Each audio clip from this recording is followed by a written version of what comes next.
The letter came on a Tuesday, and by Friday, Sarah Whitfield was standing in her aunt's driveway with 2 garbage bags full of her belongings, watching the front door close behind her for the last time. 17 years old, and just like that, she had nowhere to go. Her parents had been gone 3 years by then, killed in a car accident on a rain-slicked highway outside of Missoula, and Sarah had spent those 3 years being shuffled between relatives who all seemed to have very specific reasons why she couldn't stay longer than a semester. First, it was her Uncle Dale, who said the commute to her school was too far from his new apartment. Then it was her Aunt Patrice, who said her husband's work schedule made having a teenager around too stressful. Then it was her cousin Whitney, who didn't even bother with an excuse, just told her flatly one morning that she needed the guest room back. Now she was standing outside her Aunt Ruth's house, the last stop on a list that had officially run out, holding 2 garbage bags and a manila envelope somebody had shoved into her hands like they were passing off a hot coal. "That's from your grandfather," Aunt Ruth had said, not quite meeting her eyes. "Well, what's left of him, anyway? His lawyer sent it years ago when he passed, but nobody wanted to deal with it. It's yours now. Congratulations." There was a laugh buried in that last word. Sarah didn't understand it yet. She would. She sat down on the curb, because there was nowhere else to sit, and opened the envelope with cold fingers. Inside was a property deed, brittle at the edges, and a single sheet of paper with a lawyer's letterhead from a firm in Bozeman, Montana.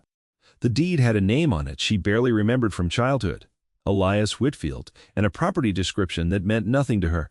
Ambrose Creek Ranch, 2,200 acres, Carbon County, Montana. She'd met her grandfather exactly twice in her life. Once, when she was 6, at a reunion nobody talked about afterward, and once at his funeral, which she'd attended more out of obligation than grief, because by then he was a stranger to her.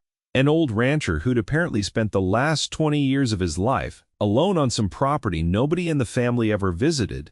She remembered whispers at that funeral, words like difficult and stubborn, and wasted his life out there for nothing. She remembered her father, before he died, saying his own father had been married to that land more than he was ever married to my mother, and now that land was hers. She almost laughed herself, sitting there on the curb, because she understood suddenly exactly what kind of gift this was. Nobody in her family had fought over this ranch. Nobody had lawyers arguing over who deserved a share. They'd let it sit abandoned for years.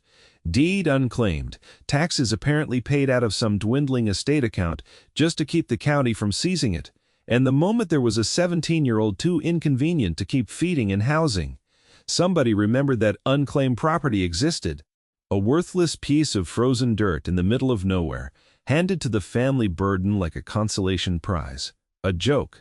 Something to make themselves feel less guilty about putting a teenager out on the street. Because look, she's not really homeless. She owns land. She had $412 to her name. A bus ticket was going to eat most of it, but it was hers. A deed with her name on it now. After a quick trip to the lawyer's office to sign the transfer paperwork. A piece of ground that belonged to nobody else, that nobody could take away, that no aunt or uncle could get tired of and kick her out of. For the first time in 3 years, Sarah felt something other than despair sitting in her chest. It was small, and it was scared, and it didn't have a name yet, but it was there. She bought the bus ticket the next morning.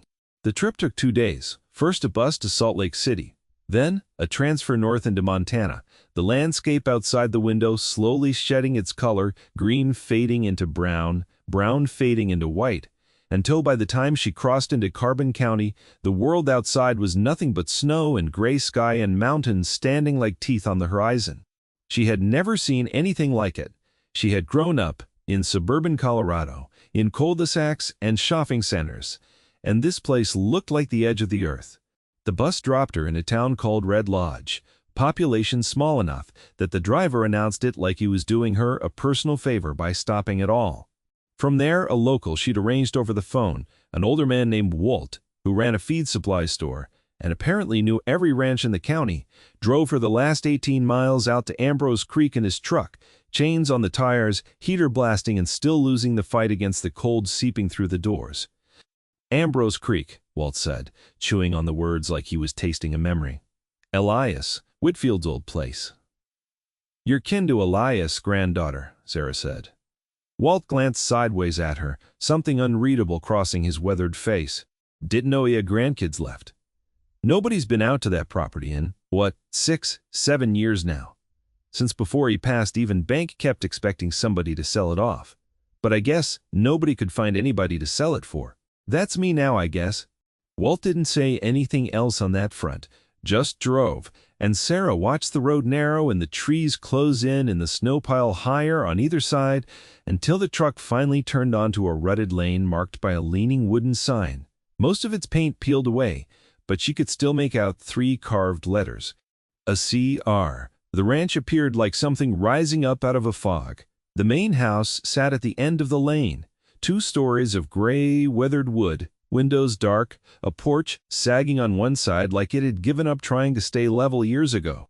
Behind it and around it, scattered across acres of white field, stood a collection of outbuildings, a barn with half its roof caved under some old snow load, a bunkhouse, a series of sheds, an equipment garage with its door frozen half open, a windmill standing crooked against the sky like it was the last man standing after a war nobody won.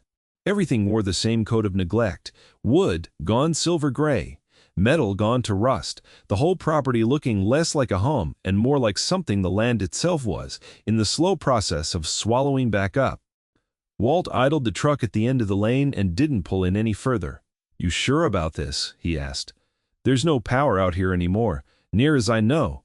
County cut the line years back when nobody was paying the bill. No water hookup either. You'd be on the well if it still works.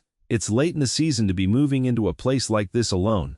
Sarah looked at the house through the frosted windshield. It looked like nothing. It looked like exactly what everyone said it was: a worthless pile of wood freezing slowly to death in the middle of nowhere.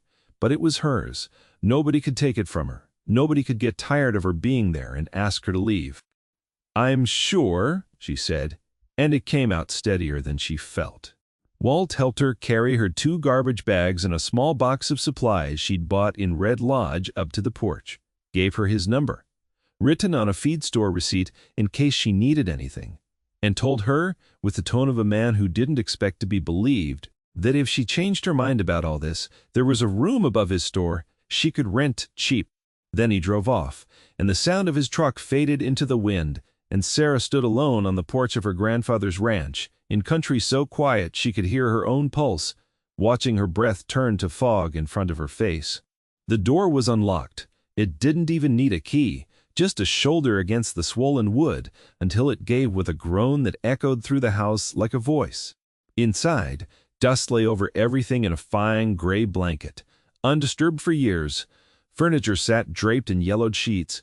The air smelled like cold stone and old paper, and something faintly like tobacco ghosted into the walls from decades of pipe smoke.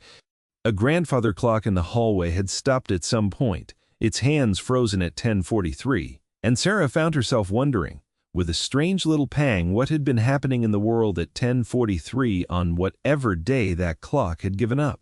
She found a bedroom on the 2nd floor that seemed less abandoned than the others, a narrow bed with a wool blanket that had somehow escaped the worst of the dust, and she decided that would be where she slept.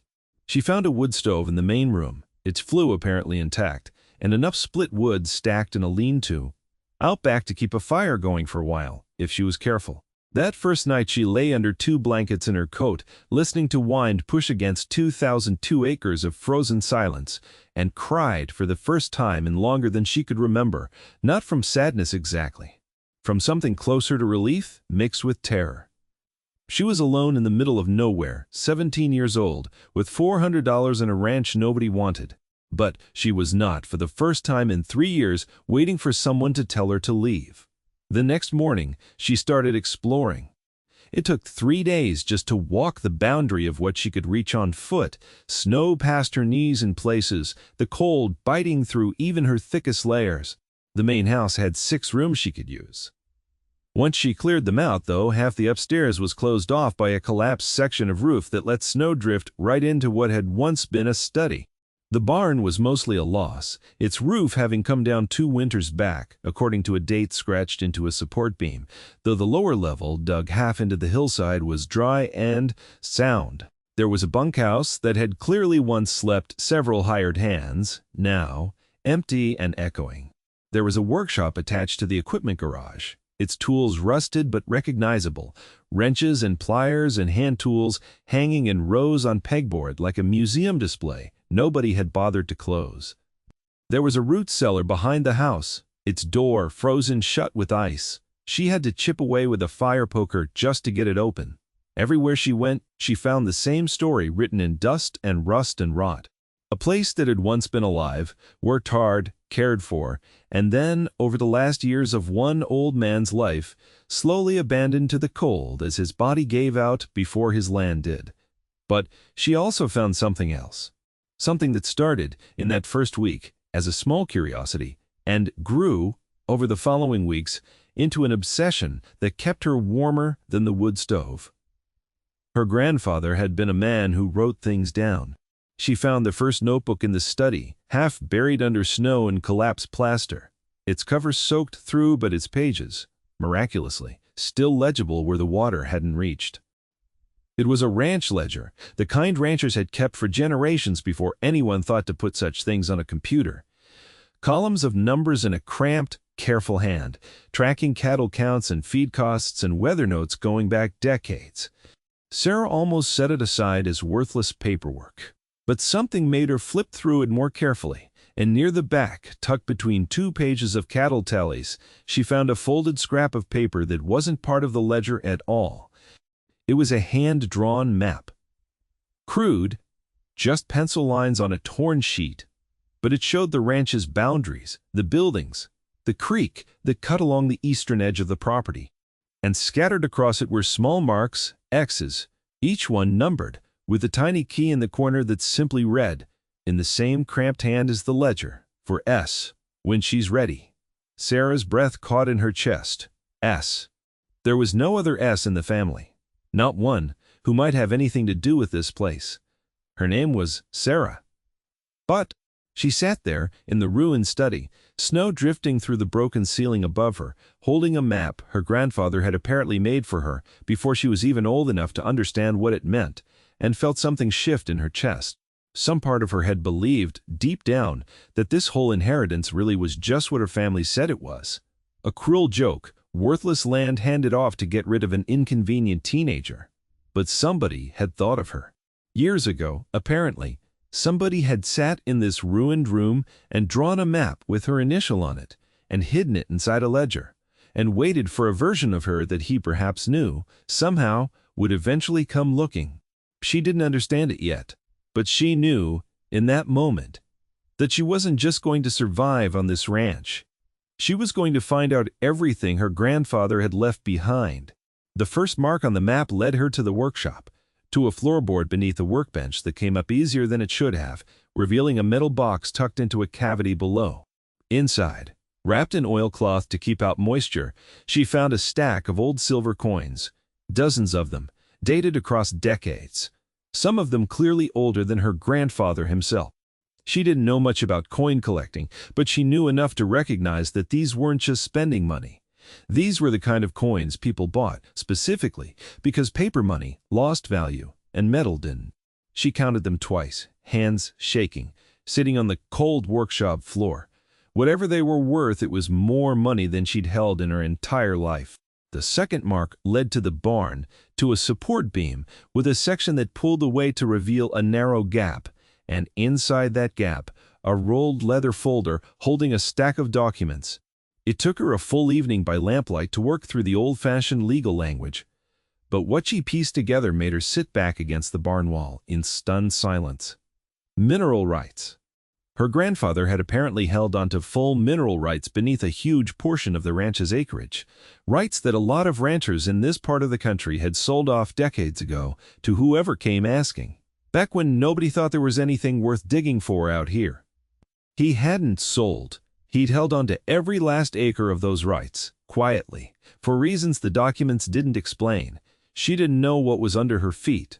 But she knew, holding those papers, that not selling those rights had probably been the smartest thing anyone in her family had ever done, even if nobody but her grandfather had understood it at the time. The third mark took her to the root cellar, behind a false wall built into the shelving, where she found a collection of ledgers far older than the one she'd started with. Some of them dating back to her great-grandfather's time, chronicling not just cattle and feed but land purchases, water rights along the creek, agreements with neighboring ranches about grazing boundaries that had apparently been in dispute for generations. Buried in the oldest of these ledgers was a deed reference to a parcel of land Sarah hadn't even known was part of her inheritance, a smaller adjoining plot along the creek that her great-grandfather had purchased outright back when land was cheap, water rights included, a parcel that, according to a newspaper clipping tucked inside the same ledger, dot over a spring-fed source that supplied water to half the valley during dry years. Water. In a part of the country where water meant everything, where ranchers fought legal battles that lasted generations over creek access and irrigation rights, her family had quietly owned a source of it the whole time, and nobody outside this ranch seemed to know or remember that fact. She began to understand something about her grandfather that nobody in her family had ever bothered to explain to her. He hadn't been some failed old rancher wasting his life on worthless dirt, as her father had once dismissively put it. He'd been sitting quietly and deliberately on assets that a lot of people would have paid enormous amounts of money for, and for reasons she still didn't understand.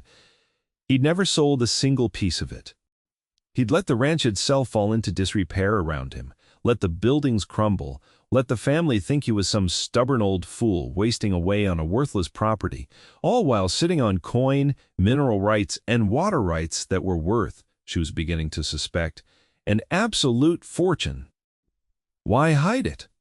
Why let everyone believe this place was worthless, including his own children? Why leave a scavenger hunt for a granddaughter he'd met exactly twice in his entire life? She didn't have answers yet, but she had a map with 4 more marks on it and a whole winter ahead of her with nothing else to do but find out life on the ranch. In those early weeks was its own kind of education.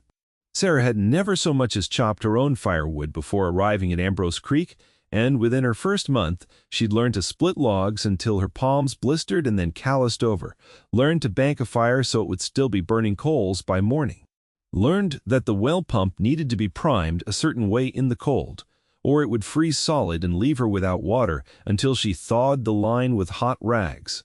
She learned to ration the supplies she'd bought in Red Lodge, learned to make a bag of dried beans last 2 weeks, learned that Walt, the man who'd driven her out, would extend her credit at his feed store if she showed up on the first of the month, looking half as desperate as she felt, though she never let herself look quite that desperate, because some stubborn pride, maybe inherited, refused to let her. She was cold nearly all the time.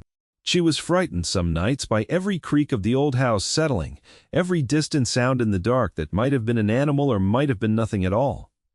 But she was also, for the first time in years, doing something that felt entirely her own. Nobody was telling her when to leave. Nobody was making her feel like a burden being passed down a chain of relatives who didn't want her.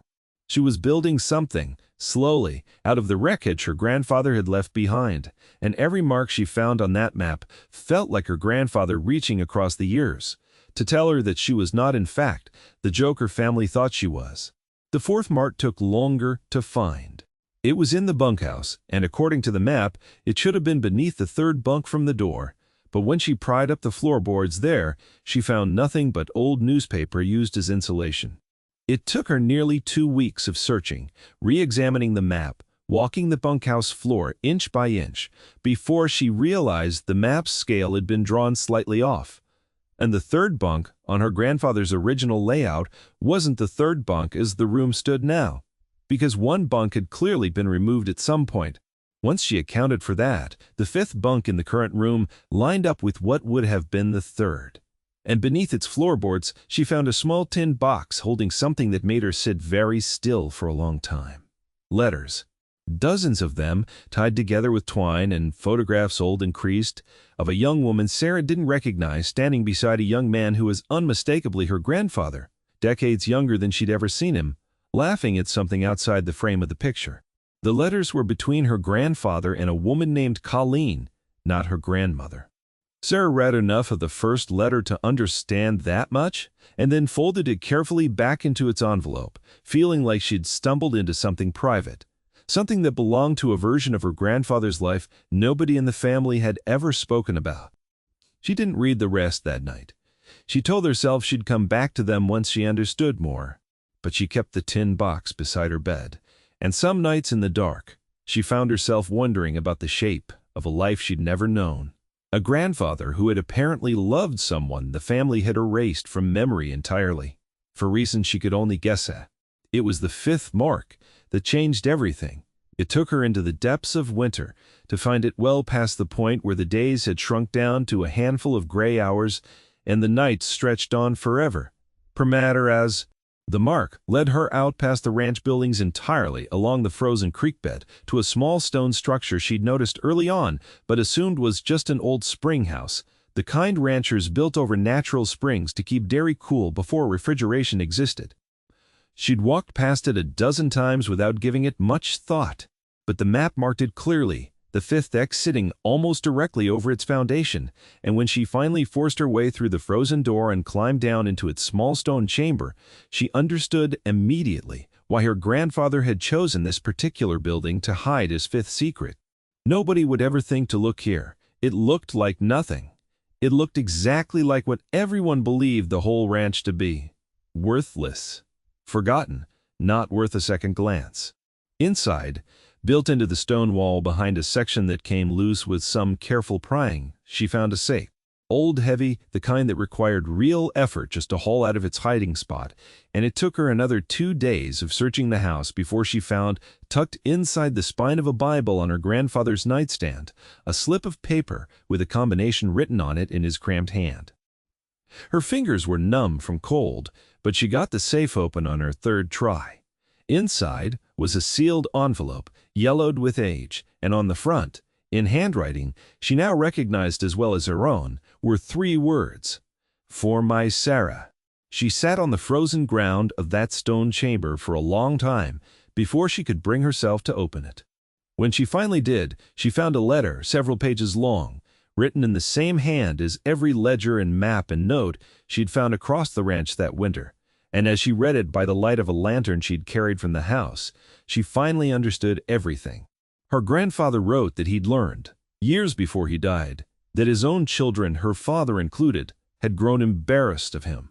Embarrassed of the ranch, embarrassed of a life spent working land, instead of chasing the kind of success the rest of the family valued. He wrote that he'd tried, for years, to bridge that gap, tried to get them to understand why he stayed, why he never sold, why this place meant more to him than any amount of money ever could. But somewhere along the way, he wrote, he'd realized that his children had already decided who he was, and nothing he said was going to change their minds. So he stopped trying. He let them believe the ranch was worthless. He let them believe he was a stubborn old fool wasting his life away on frozen dirt in the middle of nowhere, because it was easier than fighting a battle he couldn't win, and because, in some strange way, it protected what he actually had. Nobody fights over garbage. Nobody schemes to inherit a worthless ranch. If his family had known the truth about what this land held, he wrote, they would have descended on it like vultures the moment his health started failing, and torn apart in months what had taken 3 generations to build. He wrote that he'd watched Sarah, just once, at a family gathering when she was 6 years old, sitting alone at the edge of a room full of adults who barely acknowledged her, and something about the way she'd occupied that space, quiet and watchful and entirely unbothered by being overlooked, had reminded him of himself at that age. He wrote that he made inquiries after that, quietly, over the years, keeping loose track of a granddaughter he never got the chance to know, and that what he heard, as the years passed, troubled him. A family that shuffled her from house to house after her parents died. A family that seemed to treat her more and more the way they'd once treated him. Like an inconvenience, like a burden to offload, rather than a person to love. He wrote that he'd made a decision, somewhere in his last years, that if this family was going to treat her the way they'd treated him, then she deserved to have what they never gave him the credit for building. Not a ranch handed over freely and easily, because he wrote that easy inheritance is rarely taught anyone, anything worth learning, but a ranch that would ask something of her first.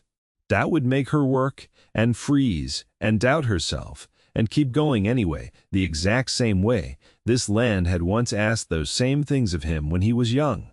And if she made it through that, if she proved to herself that she could survive on nothing and build something out of the wreckage, then the fortune hidden across this property would mean something entirely different in her hands than it ever would have in the hands of relatives who'd never had to earn a single thing they held. The letter ended with a final passage that Sarah read 4 times before she could see it clearly through her tears. They will tell you this land is worthless because it's easier for them to believe that than to admit what it actually is, which is a mirror. This ranch will show you exactly who you are, the same way it showed me. I hope, by the time you read this, you already know you're stronger than they ever gave you credit for.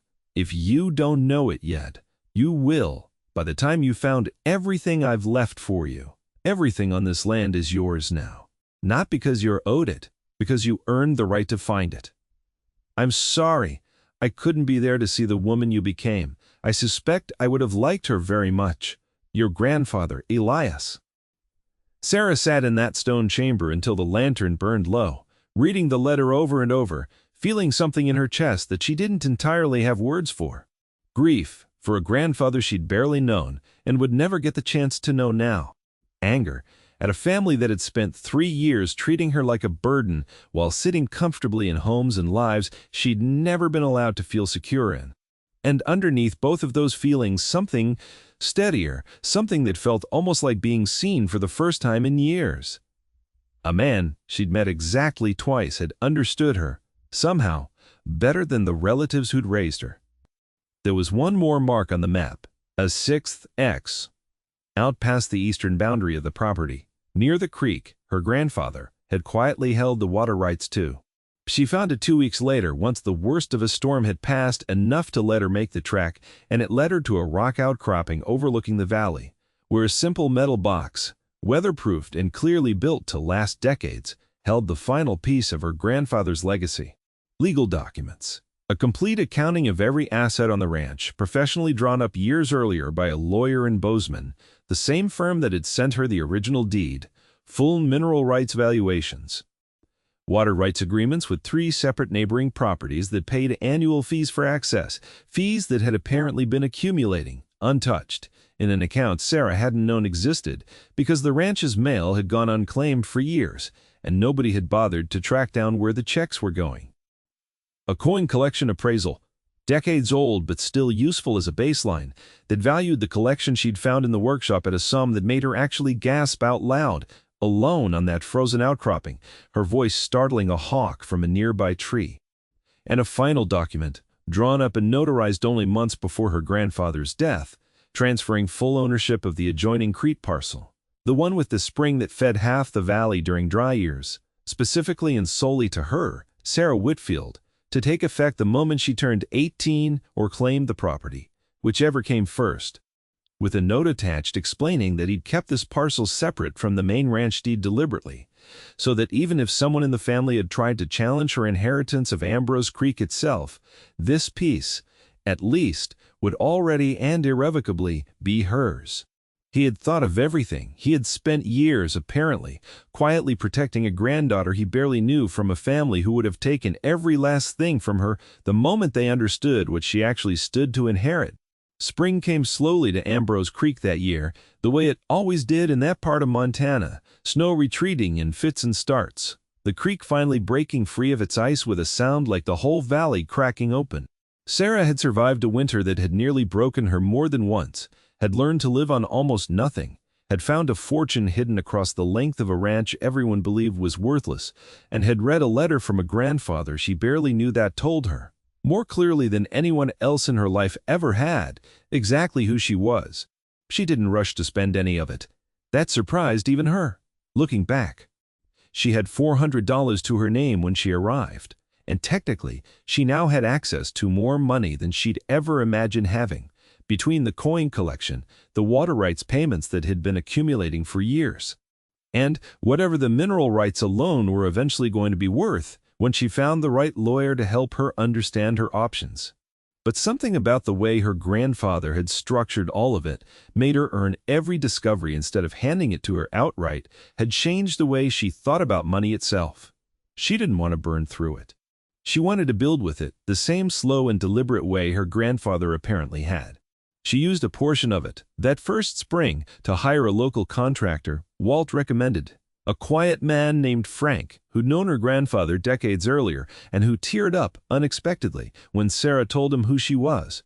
He fixed the barn roof first, then the section of the main house that had collapsed into her grandfather's old study, working alongside two of his sons who apparently needed the work and didn't ask too many questions about why a 17-year-old girl was suddenly funding major renovations on a ranch everyone in the county had assumed was a lost cause.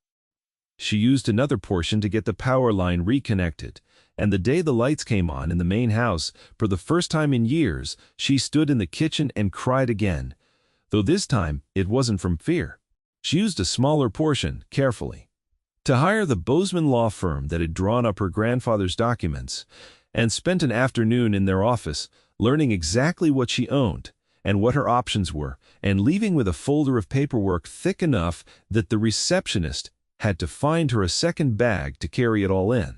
And she used the rest, mostly to simply keep living, to keep the ranch running, to buy cattle, eventually, once the fences were repaired, starting small with a herd Walt helped her select, because if she was going to inherit a ranch, she found herself wanting to actually run it as one, not just sit on its hidden value like a landlord waiting to cash out. Two Woodard travels fast in small counties, and it wasn't long before her family found out.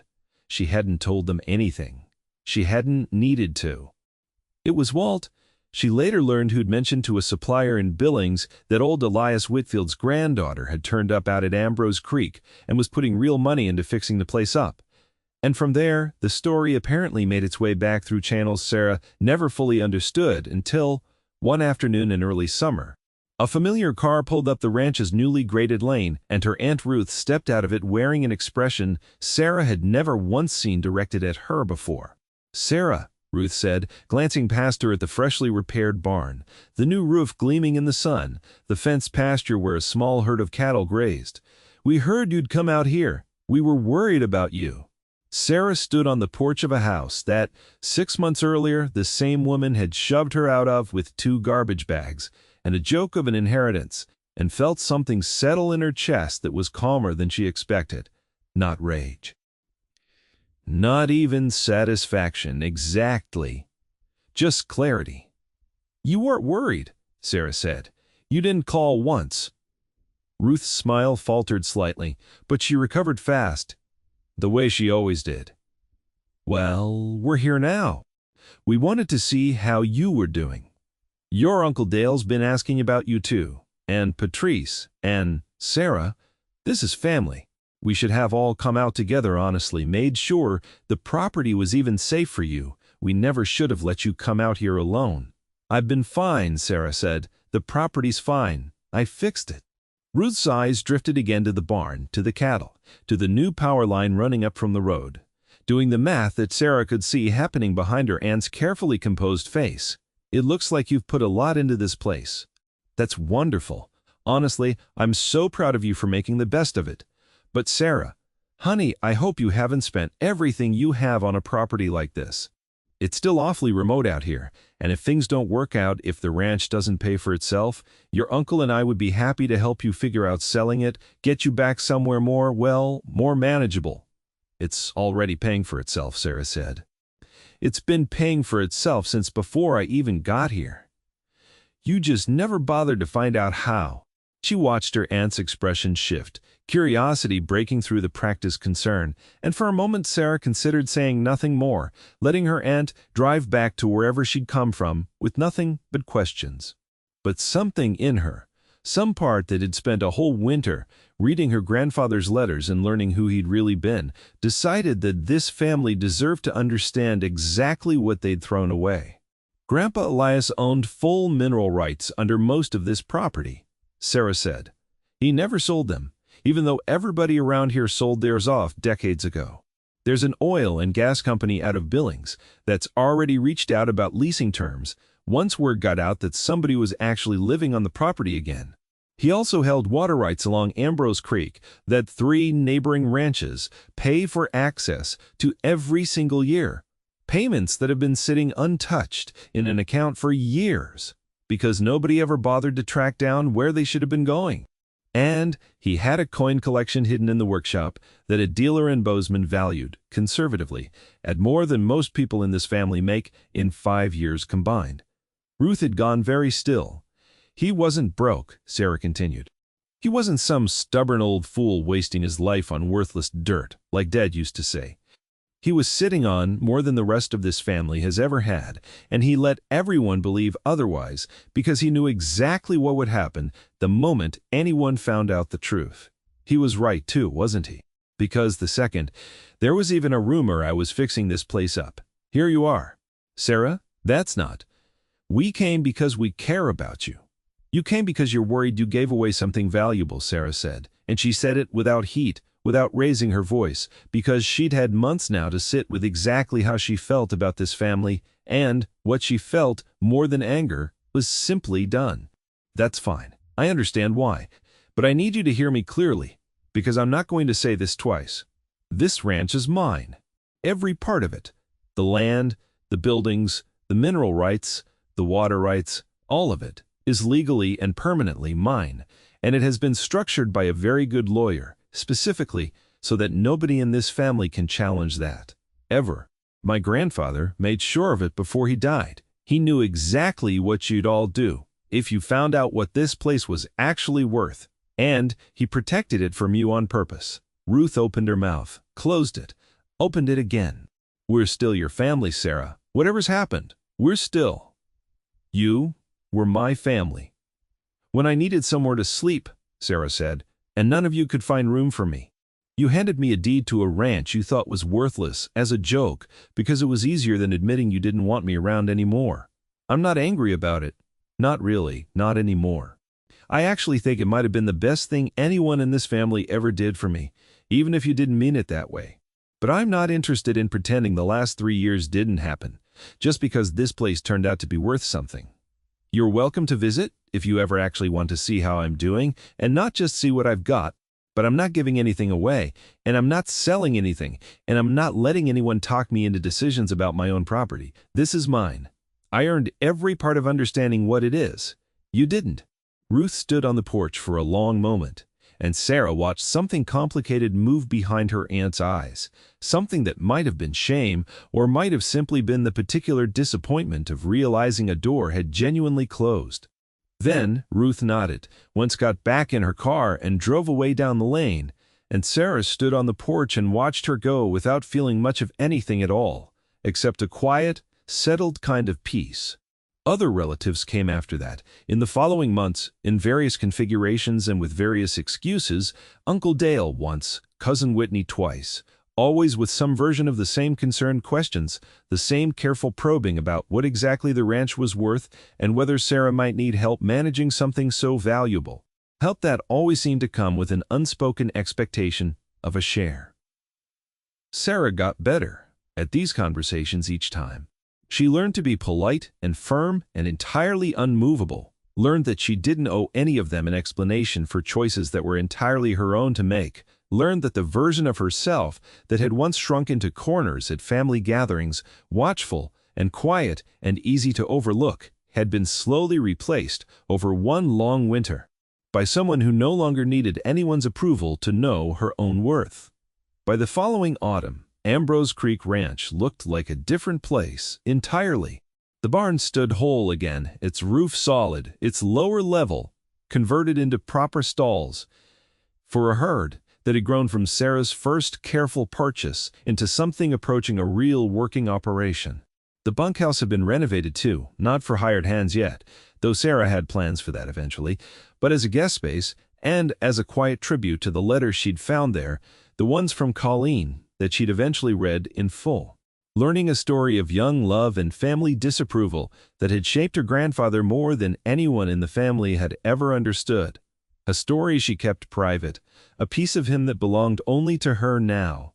The main house had power, running water that didn't require prayer and prying in the cold months, a wood stove still standing in the main room but now joined by proper heating, and a study, rebuilt from the collapsed ruin she'd first found it in, where Sarah kept her grandfather's ledgers arranged carefully on shelves.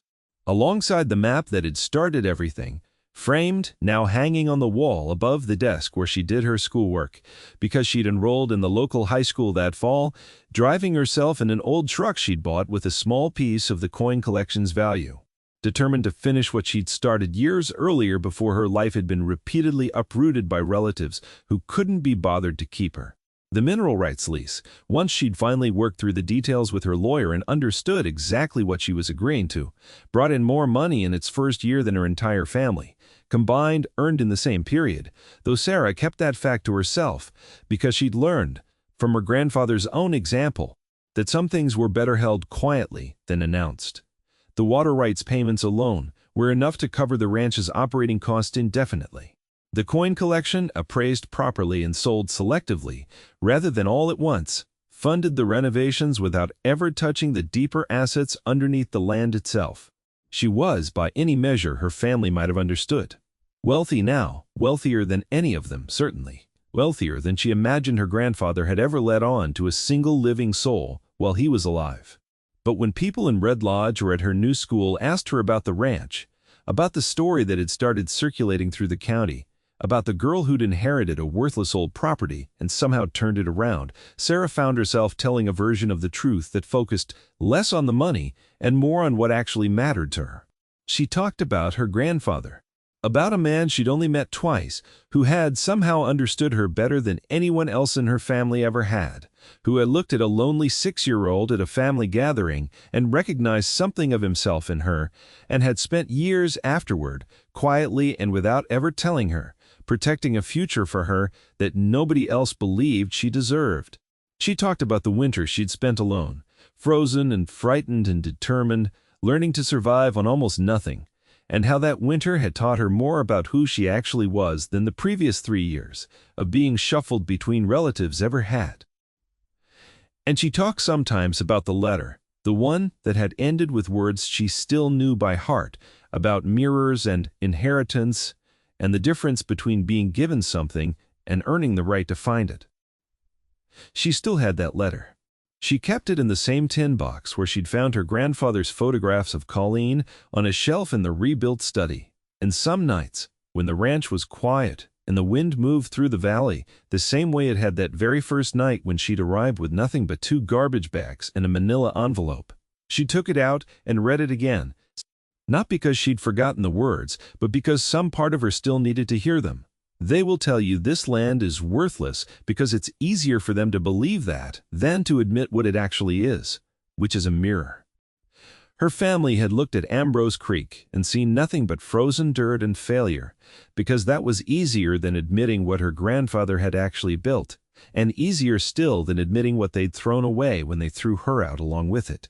Sarah had looked at the same frozen dirt, and found slowly and painfully, and one hidden mark at a time, a fortune, a family history, a grandfather who'd loved her before she ever knew him, and a version of herself capable of surviving absolutely anything the world decided to hand her. She stayed at Ambrose Creek, not because the money made it easy to stay, though it certainly helped, but because somewhere in that long frozen winter, in the process of chopping wood and priming well pumps and prying up floorboards and reading a dead man's letters by lamplight, the ranch had stopped being a joke of an inheritance and had become simply and completely home. The first real one she'd had in 3 years. The first one nobody could take away from her, because it had never been given to her easily in the first place. She'd earned it, floorboard by floorboard, mark by mark, exactly the way her grandfather had always intended. And every spring after that, when the creek broke free of its ice, with that same cracking, echoing sound, and the valley slowly came back to green after another long winter, Sarah Whitfield stood on the porch of a ranch her family had once called worthless, watching the light come up over land that held more history and more quiet love than any of them had ever bothered to look for. And she understood more clearly each year exactly what her grandfather had known all along. Some inheritances are handed to you, and some, the ones that actually mean something, you have to be willing to freeze and doubt and dig through the wreckage to find. The ones like that, Sarah had learned, were the only ones actually worth having. She never sold a single acre. She never let anyone talk her into it. Not once, not even years later, when the mineral rights lease made headlines in a regional business paper and distant relatives she'd never even met came out of the woodwork with sudden, urgent interest in reconnecting. She kept the ranch whole, the way her grandfather had kept it whole for decades before her, quietly, deliberately, protecting something that mattered more than money ever could. And on the wall of her study, beside the framed map that had started it all, she eventually hung one more thing. A photograph of herself taken the day the ranch's cattle operation turned its first real profit, standing in front of the barn her grandfather had once let fall into ruin, so that nobody would think to look twice at what it protected. Underneath it, she wrote a small caption in her own hand, an answer, of sorts, to a letter that had changed everything. I found everything you left me. I hope I became the woman you thought I could be. She believed, standing in that study some quiet evenings, with the wind moving over 2,200 acres that were entirely and irrevocably hers, that somewhere, somehow, he already knew.